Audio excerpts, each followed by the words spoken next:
Mike again here with another video.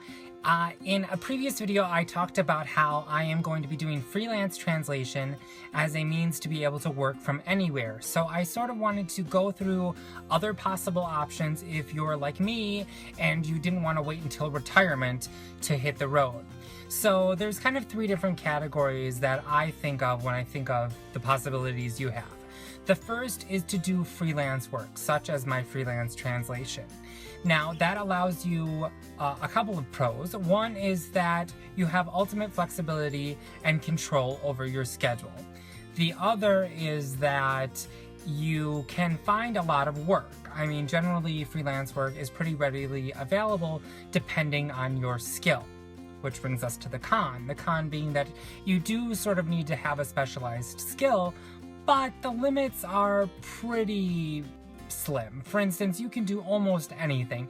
You could be an accountant, you could be a translator like me, you could do freelance copywriting, editing, wedding planning, almost anything you can think of can be done remotely these days, but you do need a specialized skill in many cases.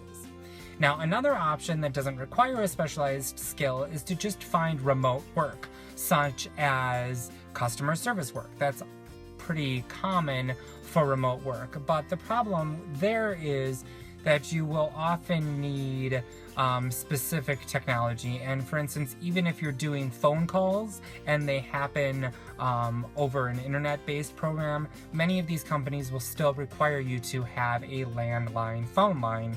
So that would not be a possibility when you're working out and about. The other con there being that you may not have as much control over your schedule because you're working for a specific company.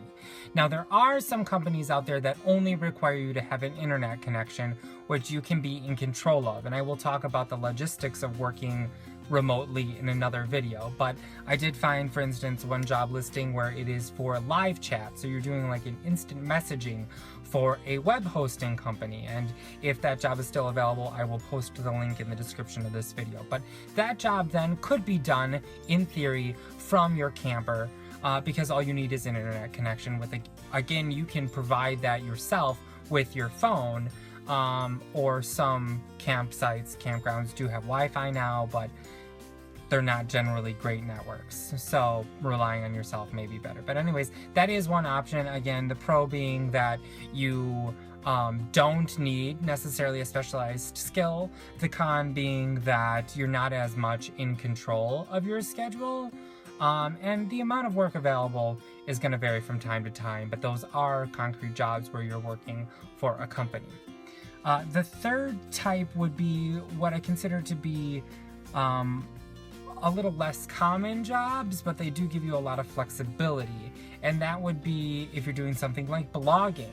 Blogging can be great if you have something that you're extremely passionate about. For instance, I'm not extremely passionate about translation, but it gives me flexibility. So for me, it's a trade-off. It's something that I can do well, gives me the flexibility I want, so I'm okay with not being super passionate about it. But if you have something that you are knowledgeable of, you are super passionate about, then blogging might be the way to go. However, the cons are that everybody and their brother has a blog. This is a blog. So it can be hard to kind of carve your niche and make money that way.